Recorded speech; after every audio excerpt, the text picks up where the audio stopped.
ఒకప్పుడు భారత విద్యార్థుల కలల గమ్యస్థానంగా నిలిచిన కెనడా ఇప్పుడు రూట్ మార్చుకుంది. 2025లో పరిస్థితి పూర్తిగా మారిపోయింది.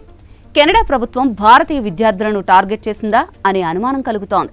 ఈ ఏడాది భారత విద్యార్థుల దరఖాస్తుల్లో 80% వీసాలను కెనడా తిరస్కరించింది. ఇది ఈ దశాబ్దంలోనే అత్యధికమైనది. 2 ఏళ్ల క్రితం వరకు కెనడాకు వెళ్లిన భారత విద్యార్థుల సంఖ్య దాదాపు రెట్టింపుగా ఉండేది. 2024లో అది కేవలం 188,000కు పరిమితమైంది. ఈ నెంబర్స్ చూస్తుంటే కెనడాపై భారతీయ విద్యార్థుల చూపు కూడా తగ్గిపోతోందని అర్థం చేసుకోవచ్చు. ఈ మార్పుకు పలు కారణాలున్నాయి. కెనడాలో హౌసింగ్ సమస్యలు, మౌలిక వస్తువుల కొరత ఎక్కువగా కనిపిస్తోంది. కనీస ఆర్థిక అవసరం 20,000 కెనడియన్ డాలర్లకు పెరిగింది. ఉద్యోగ అవకాశాల నియమాలు కూడా కఠినతరమయ్యాయి.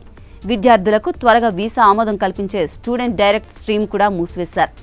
మొత్తం వీసా అనుమతులు కూడా గతేడాదితో పోలిస్తే 10% తగ్గాయి. దీంతో భారతీయుల చూపు జర్మనీ వైపు మళ్లింది. తక్కువ ఖర్చుతో ఉన్నత విద్యను అందించే ప్రభుత్వ యూనివర్సిటీలు, ఇంగ్లీష్లో పెరుగుతున్న కోర్సులు, బలమైన ఆర్థిక వ్యవస్థ జర్మనీని ముందుకు నెడుతున్నాయి. గత 5 ఏళ్లలో భారత విద్యార్థుల నమోదు రెండింతలు పెరిగింది. 2025 నాటికి దాదాపు 60,000 మంది భారతీయ విద్యార్థులు జర్మనీలో చదువుతున్నారు. ఇంజనీరింగ్, మేనేజ్మెంట్, టెక్ రంగాలలో జర్మనీ అందించే అవకాశాలు ఉత్తర అమెరికా కంటే కూడా మెరుగ్గా ఉన్నాయి. అంతేకాదు, జర్మనీ ఓ స్పష్టమైన ఉద్యోగ మార్గాలను కలిగి ఉంది.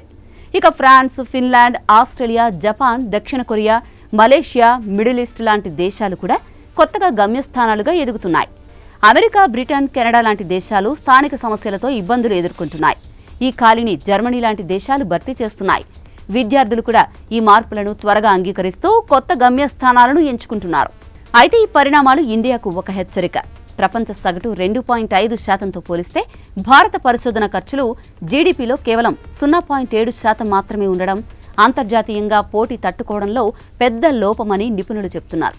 అందుకే విదేశీ విద్య ఇప్పుడు హామీగా కాకుండా ఒక పోటీగా మారింది. ఒకప్పుడు కెనడా లాంటి దేశాలు సురక్షితంగా కనిపించినా కూడా నేడు పరిస్థితి పూర్తిగా మారిపోయింది.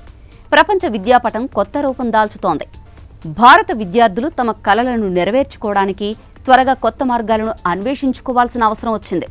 మరి ఇండియన్స్ ఈ పరిస్థితిని తమకు అనుకూలంగా ఎలా మార్చుకుంటారో వేచి చూడాల్సిందే.